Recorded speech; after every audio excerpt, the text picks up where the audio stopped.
Good evening everyone, कैसे हैं आप? उम्मीद करते हैं सब अच्छे होंगे। चलिए, आज आ गए हम कैपेसिटर के लेक्चर नंबर 7 में 8 में आ गए। आई थिंक 8 में आ गए सर, लेक्चर नंबर 8। आज के क्लास में जो हम पढ़ने जा रहे हैं वो है हमारा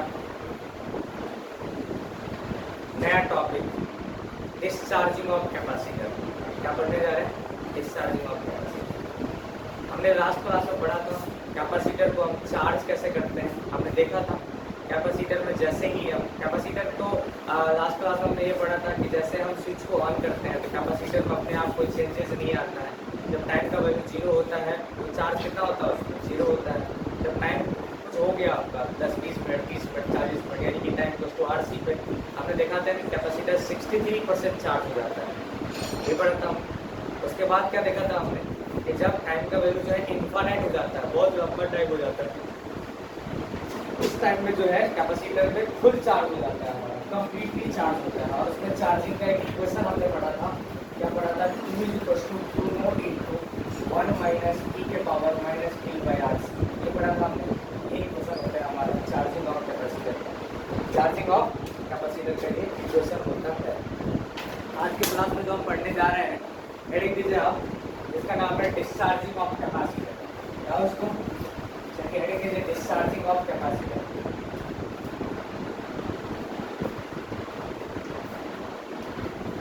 discharging of capacitor. Discharging of capacitor, ठीक है।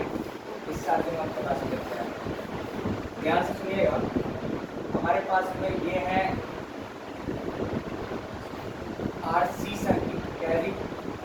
RC सर्किट, इसको कहते हैं रेजिस्टेंस, इसको कहते हैं कैपेसिटेंस।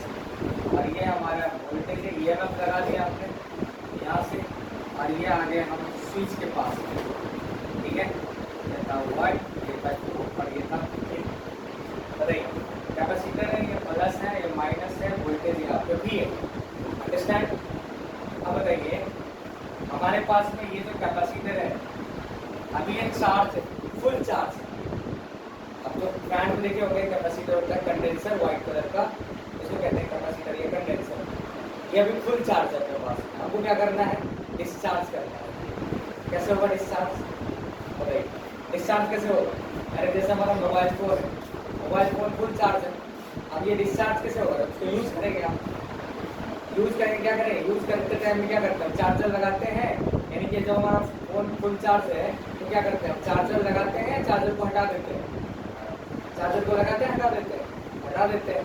तभी बताइए, ये हमारे पास फुल चार्ज है। क्या करेंगे? क्या करेंगे? कौन सा स्विच को हम ऑन करेंगे? मतलब कौन सा स्विच को यहाँ पे बंद करेंगे जिससे कि कैपेसिटर हमारा डिस्चार्ज होना शुरू हो जाएगा? 2-3 को बंद कर देंगे तो क्या होगा?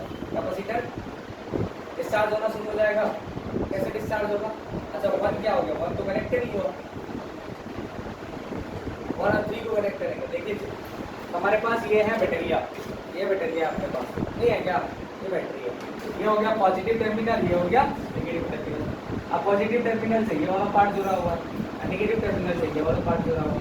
अगर 1 और 3 को कनेक्ट कीजिएगा तो ये जो चार्ज क्या होगा? फ्लो करना शुरू करेगा, बैटरी से करेगा नहीं, करंट फ्लो करना शुरू करेगा, तो यहाँ भी आ जाएगा करंट। कैपेसिटर डिस्चार्ज भी चार्ज होना शुरू हो जाएगा, नहीं होगा क्या? अगर 1 और 2 को बंद करते हैं तो कल हमने देखा था 1 और 2 को बंद कीजिएगा तो करंट फ्लो करेगा, इसमें कैपेसिटर चार्ज हो जाएगा। हम चाहते हैं हमको डिस्चार्ज करना है, यानी कि कैपेसिटर को डिस्चार्ज करने के लिए हम क्या करेंगे? इसमें 2 और 3 स्विच को बंद कर देंगे, जैसे कि ये वाला जो टर्मिनल है ये ओपन रह गया तो करंट कभी जीवन में पास कर नहीं करेगा। करेगा क्या? करंट पास करने के लिए पॉजिटिव नेगेटिव दोनों से चाहिए अपने को, लेकिन हमने क्या किया? पॉजिटिव टर्मिनल जुड़ा हुआ है लेकिन नेगेटिव टर्मिनल को हमने कनेक्ट नहीं किया। हमने किसको कनेक्ट कर दिया? 2 और 3। अरे किया ना? इससे क्या हो जाएगा? 2 और 3 में ये तो ओपन है, मतलब कि अब सर्किट में करंट पास नहीं कर रहा है। कर रहा है क्या? नहीं कर रहा है, तो कैपेसिटर क्या हो जाएगा? डिस्चार्ज हो जाएगा। अब इसको डिस्चार्ज होने में क्या होगा कि टाइम लगेगा थोड़ा सा। तुरंत कहिएगा डिस्चार्ज हो जाएगा, नहीं होगा। मोबाइल हमारा तुरंत डिस्चार्ज होता है क्या? नहीं, 2 घंटा, 3 घंटा, 4 घंटा, 10 घंटा यूज करने के बाद में हमारा फोन टोटली डिस्चार्ज होता है, पता है ना? तो देखिए क्या होगा जी, देखिए इसमें in RC circuit in RC circuit if we close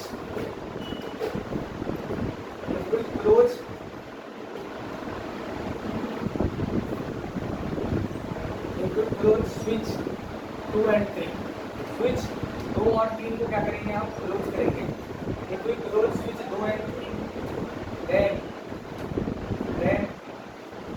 capacitor getting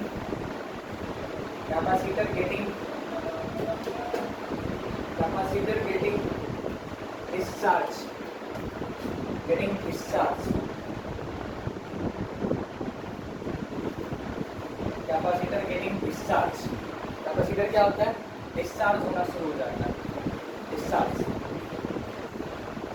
discharge और डिस्चार्ज होने में क्या होता है एक लंबा टाइम लगता है देखिए पहले ध्यान से बाद में छापिएगा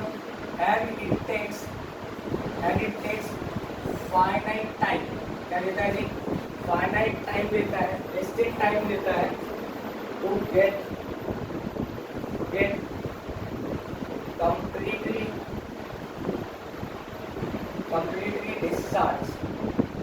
completely discharge मतलब इनका वैल्यू क्या होना है जीरो होने में ये क्या करता है एक estate time लेता है completely discharge क्या होता है क्या लिखेंगे जी टाइम के बढ़ने से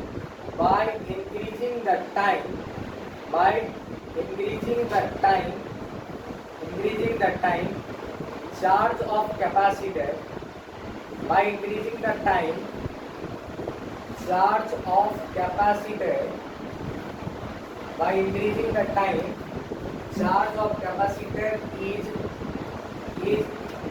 exponentially decreases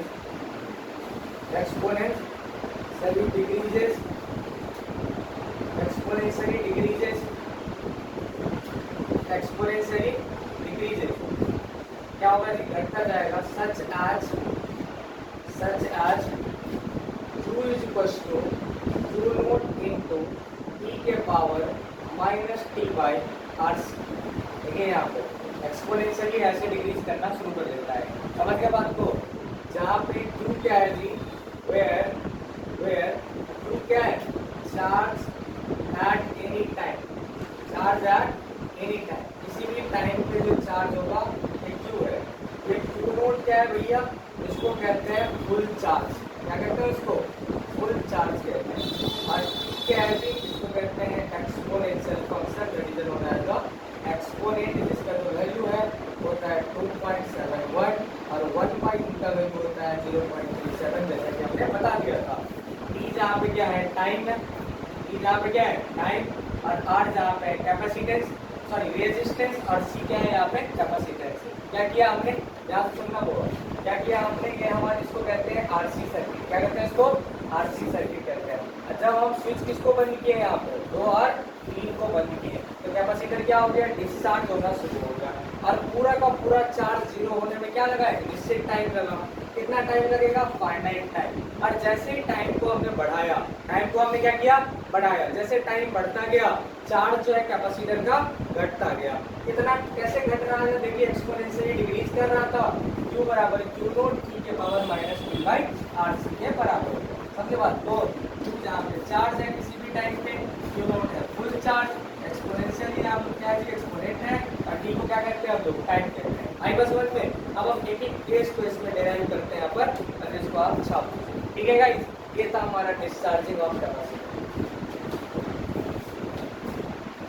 तो बच्चों ध्यान रखना अब इसके पे है case number 1 guys case number 1 हमारे पास में देखिए इक्वेशन क्या है Q इक्वल टू कितना है Q नोट e के power minus T by R C क्योंकि हम लोग जानते हैं आर सी को हम लोग कहते हैं tau that is known as the relaxation time क्या कहते हैं इसको लास्ट क्लास में बताया था इसको कहते हैं रिलैक्सेशन टाइम क्या कहते हैं इसको रिलैक्सेशन टाइम कहते हैं तो Q इक्वल टू जो हो गया Q नोट टाइम्स e के power minus T by tau चलेगा केस नंबर 1 जो है हमारा केस नंबर 1 ये होगा केस नंबर 1 पे एट t इक्वल टू 0 पे टाइम कितना होगा 0 पे इसका मतलब जब टाइम को का वैल्यू 0 है तो आपने जस्ट स्विच को ऑन किया है, just switch on.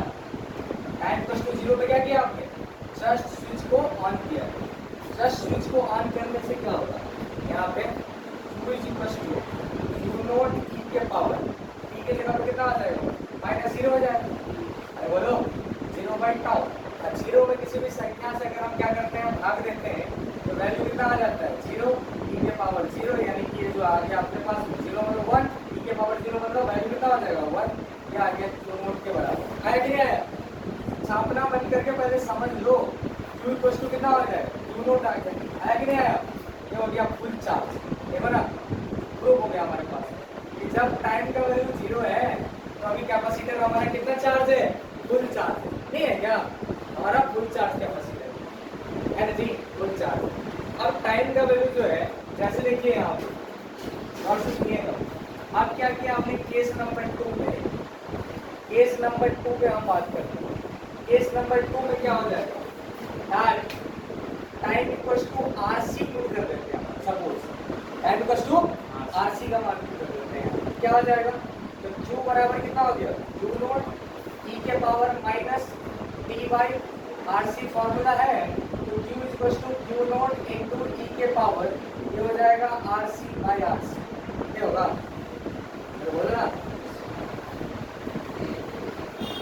RC by RC, ये वैल्यू क्या हो गया, पूरा कट गया, हो गया Q is equal to Q nought E के पावर, क्या आ गया माइनस, आया ना जी माइनस, यानी कि Q इज इक्वल टू कितना आ गया, क्या आ गया Q नॉट बट ये हो गया बोले 1 बाई कितना आ गया 1 बाई y के पावर -1 मतलब 1 बाई आ गया, और 1 बाई e को हम लोग क्या कहते हैं, अभी तुरंत बोले 1 बाई e का मान कितना होता है 0.37, कितना होता है 0.37, यानी कि Q इज इक्वल टू कितना आ गया 0.37 टाइम्स Q नॉट आ गया। अरे भैया देखो इसका मतलब क्या हो गया, ये आ गया 100 से भाग देंगे इसमें कितना हो जाएगा 37% ऑफ Q नॉट। ऐसे ही होता है हमारा मोबाइल फोन भी नहीं होता है क्या, जब कुछ समय बाद में हमारा पहले फोन था 100% चार्ज यूज करते गए, अब कितना चार्ज बच गया 37% बच गया, ये बच गया ना, देखो ना पहले कितना चार्ज था फुल चार्ज, अब टाइम का वैल्यू आरसी हो गया, कुछ 10 मिनट 20 मिनट 1 घंटा बाद में कितना टाइम हो गया यहाँ पे 37% चार्ज हमारा बच गया। बोलो चार्ज डिक्रीज कर रहा है नहीं कर रहा है, बढ़ाया घटा, पहले फुल चार्ज था अभी क्या है, पहले था फुल चार्ज अभी क्या है 37% हो गया, तो चार्ज घट रहा है ना, एक्सपोनेंशियली घट रहा है हमारा चार्ज। आई बस समझ में, ये हो गया हमारा कॉन्सेप्ट। देखिए केस नंबर 2 तक हो गया हमारा, अभी हम टाइम इक्वल टू इनफाइनाइट पे भी करवा लेते हैं, पहले आप छाप लो इसको, छाप लो।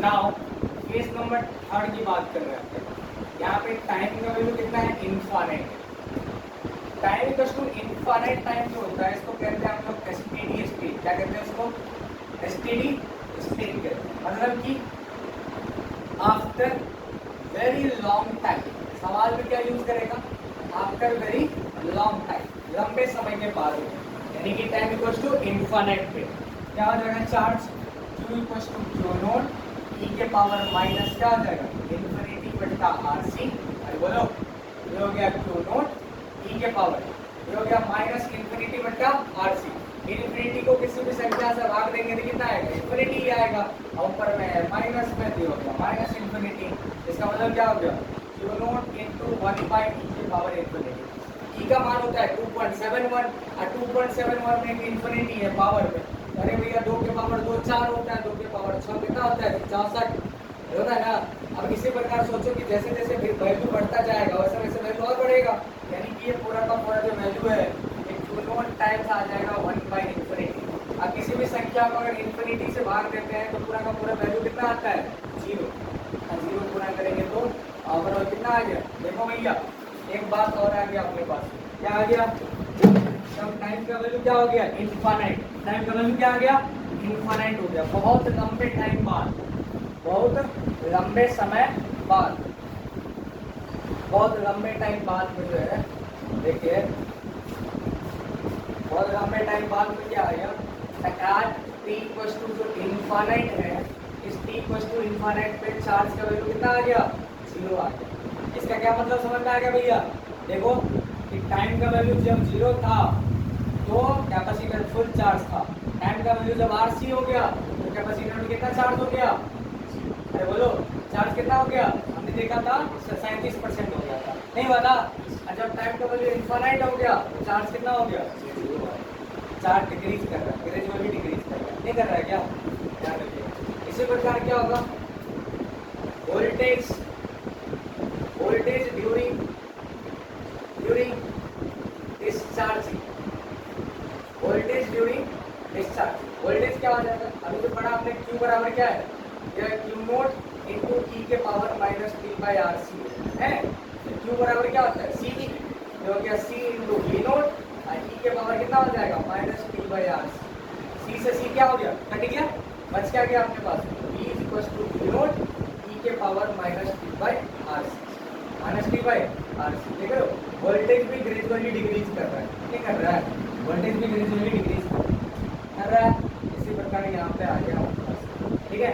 करंट भी ऐसा ही होता है। छाप दीजिए इसको, फिर हम ग्राफ अभी पढ़ाते हैं आपको कि ग्राफिकल रिप्रेजेंटेशन क्या होगा डिस्चार्जिंग ऑफ कैपेसिटर। होप सबको समझ में आ गया होगा गाइस, ठीक है? कोई डाउट तो पूछ लो।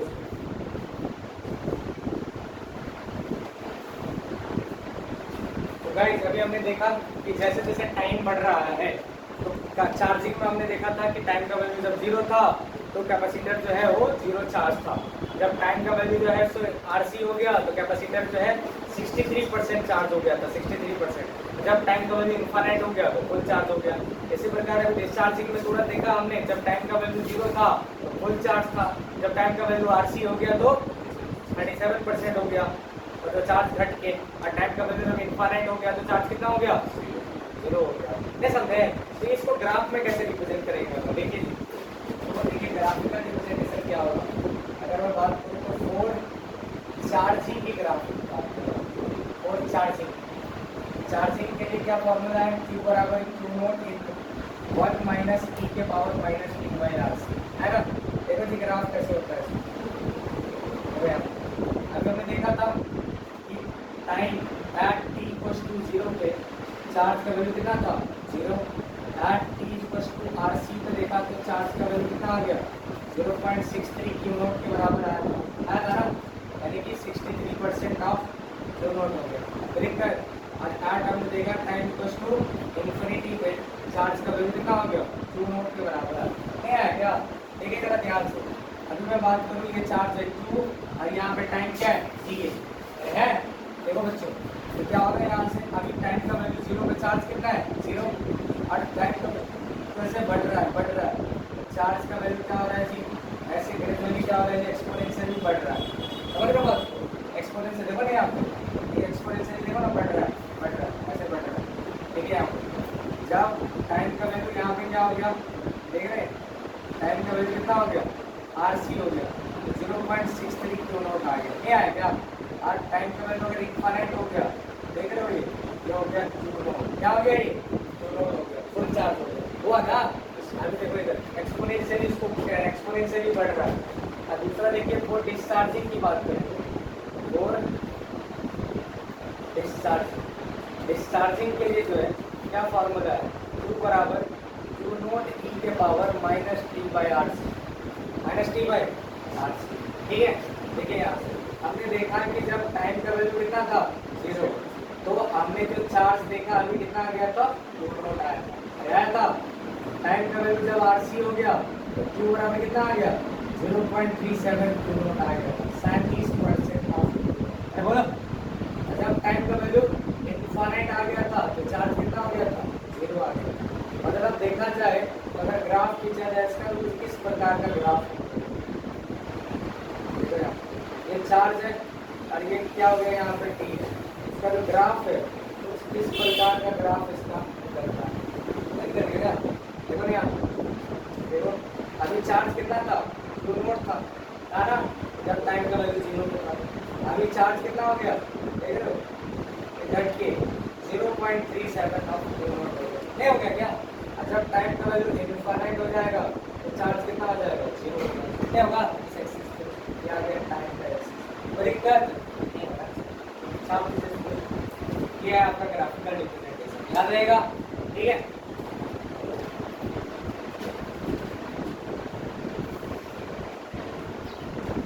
हेलो डियर स्टूडेंट, क्या है कि क्वेश्चन है यहाँ पे। एक capacitor is connected to a 12 volt battery through a resistor of 10 ohm. It is found that connect potential difference across the capacitor is rise to 4 volt. क्या कर रहा है कि एक जो है रजिस्टर है यहाँ पे, कितना ओम का है, 10 ओम का रजिस्टर है यहाँ पे, 10 ओम का रजिस्टर है, और इसको जो है कनेक्ट कर दिया कैपेसिटर के साथ, है ना जी, कैपेसिटर के साथ कनेक्ट किया. देख रहे हैं, कैपेसिटर के साथ कनेक्ट किया तो क्या हो गया इसका, क्या हो गया इसका जो कैपेसिटर दिया है ना, वैल्यू पूछा है इसका, कैपेसिटर इसका वैल्यू क्या होगा. जैसे उसको क्या किया कि कनेक्ट किया. अब 12 वोल्ट का जो बैटरी है इसमें जो है ना, 12 वोल्ट का बैटरी से सप्लाई कर दिया गया इसको, समझे, 12 वोल्ट की बैटरी से सप्लाई कर दिया गया. ठीक है. अब कह रहा है कि जब टाइम का वैल्यू 1 सेकेंड हुआ तो इसका वोल्टेज कितना हो गया. टाइम का वैल्यू 0 था तो वोल्टेज कितना था, 0. जब टाइम का वैल्यू 1 सेकेंड हो गया तो वोल्टेज बढ़ गया इसका. क्या हो गया, वोल्टेज बढ़ गया. हमने चार्जिंग के केस में क्या पढ़े थे, मैंने जी फोर चार्जिंग चार्जिंग के लिए क्या होता है जी, Q बराबर जो फॉर्मूला पड़ेगा अभी, Q nought into 1 minus E के power minus T by R C होता है. नहीं होता है क्या, ये होता है ना, ये फॉर्मूला होता है. अभी क्या बोला, चार्जिंग के लिए टाइम का वैल्यू जब 1 सेकेंड हुआ, टाइम का वैल्यू अभी देखो यहाँ पे, तो वोल्टेज जो इंक्रीज हो गया यहाँ पे, तो Q बराबर क्या होता है, डी बाई सी. Q बराबर सी भी होता है ना, Q बराबर क्या होता है, सी भी होता है. यहाँ से सी कट गया तो डी बराबर क्या होता है, Q nought into 1 minus E के power minus T by R C. ये होता है. अकॉर्डिंग टू क्वेश्चन क्या बोला है कि at t equals to 1 micro second and equals to 1 micro second. Microsecond मतलब कितना, 10 के पावर माइनस 100. बोला ना 1 माइक्रो सेकेंड पे आते हैं, 1 माइक्रो सेकेंड. देखो ध्यान से, 1 माइक्रो सेकेंड पे क्या होता है, 1 माइक्रो सेकेंड पे ये कह रहा है कि वोल्टेज कितना हो गया भैया, 4 वोल्ट हो गया. कितना हो गया, 4 वोल्ट हो गया. ये हो गया 4 वोल्ट वोल्टेज, और ये कितना हो गया, 12 वोल्ट पहले से दिया हुआ. ये हो गया 1 माइनस ई के पावर, ये हो गया माइनस 1 बाई आर. ये हो गया माइनस 1 बाई, जब माइक्रो सेकेंड में दिया हुआ है तो 1 माइक्रो यहाँ पे समझ आ गया. 10 टू द पावर माइनस 6 के टर्म में इसका आंसर हो जाएगा. 1 माइक्रो है तो यहाँ पे 1 माइक्रो पुट कर देना है, 1 माइक्रो सेकेंड चलेगा. ये हो गया हमारे पास. अब ये सी का मान कैसे निकलेगा, हाउ टू कैलकुलेट सी का मान निकलेगा कैसे. ठीक है. अब देखिए यहाँ से बहुत ही इंटरेस्टिंग कॉन्सेप्ट है यहाँ पे गाइस. हमने क्या करते हैं, इसको मिटा देते हैं यहाँ. देखिए ध्यान से सुनना, क्या है अपने पास में 4 इक्वल्स टू कितना है 12, 1 माइनस ई के पावर माइनस कितना हो गया अभी 1 माइक्रो सेकेंड बाई आर सी.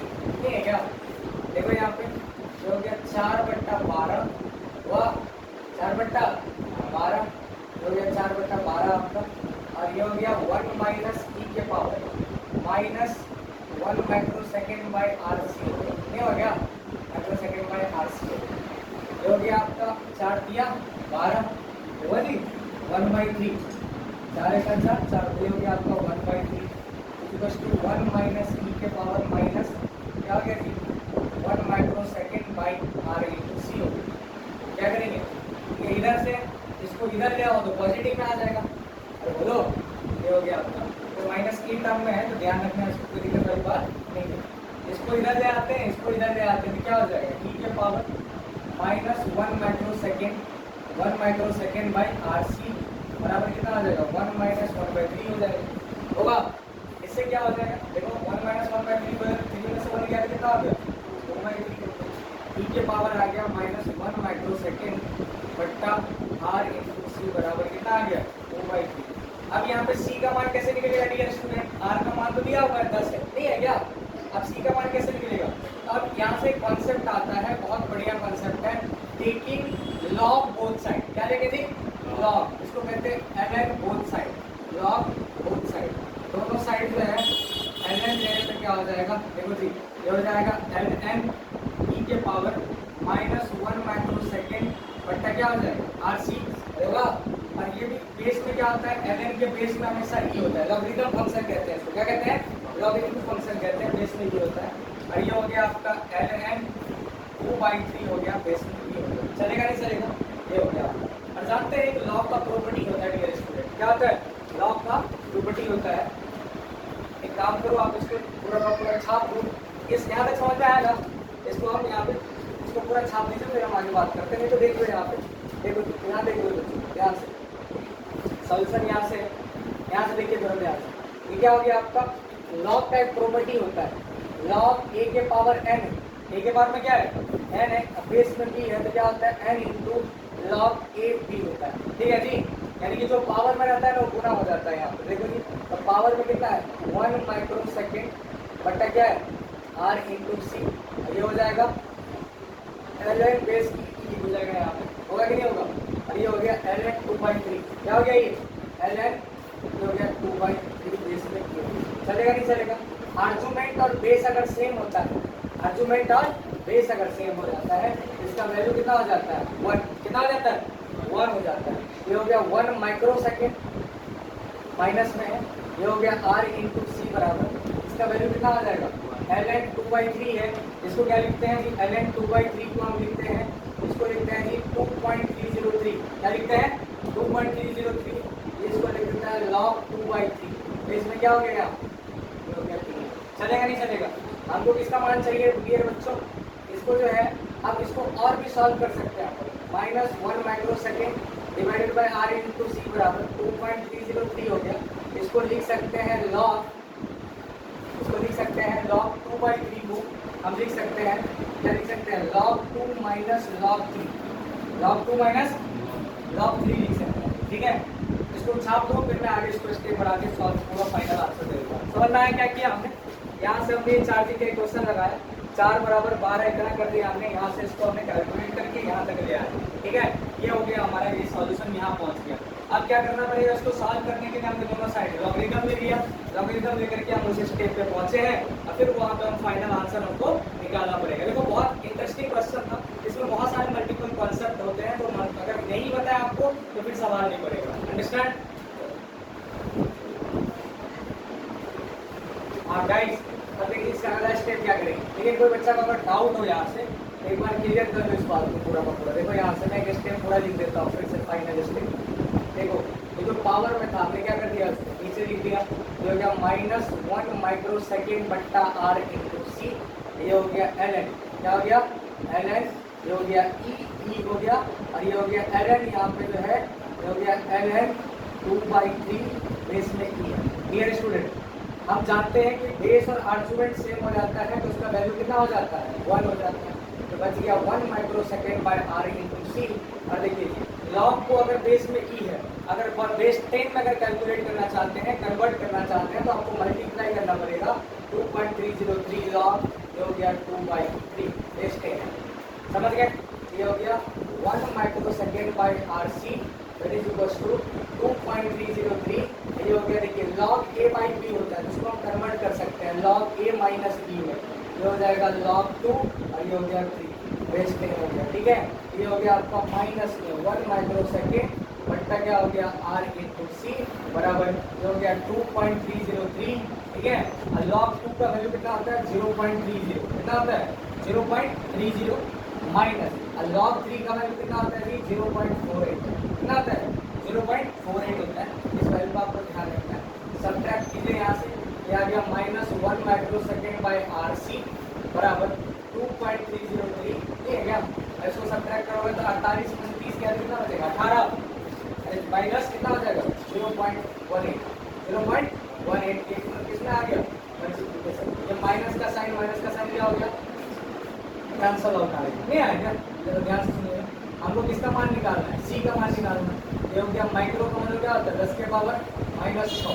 अरे होता है, आर का मान कितना दिया हुआ है? 10। अब उन्हें सी बराबर कितना आ गया? 2 के उसको मल्टीप्लाई करो, 2.303 गुने 0.18 आ गया। नहीं आया क्या? यहाँ से आप सी का मान कैलकुलेट कर सकते हो। डियर स्टूडेंट, यहाँ से सी इक्वल टू कितना आ जाएगा? सी इक्वल टू अगर ये इधर क्या है? ये इधर आ जाएगा, ये आ जाएगा 10 का पावर -6 बाई 10 इंटू 2.303। हाँ, अब उन्हें 0 कितना आ जाएगा? 18 आ गया। ये सब में आप इसको सॉल्व करोगे, you will get the value approximate यहाँ से आपकी वैल्यू नोट करेंगे, यहाँ आ जाएगा 0.25, कितना आ जाएगा 0.25 माइक्रो फैराड, जो आंसर आ जाएगा। समझ गए, इतना लंबा सॉल्यूशन है आपका। अच्छा क्वेश्चन है, हालांकि इसमें मान पुट करते रहना है, इसमें लॉग लेकर के आपको सॉल्व करना है, ठीक है। तो ये हो गया आपका फाइनल आंसर, समझ गए।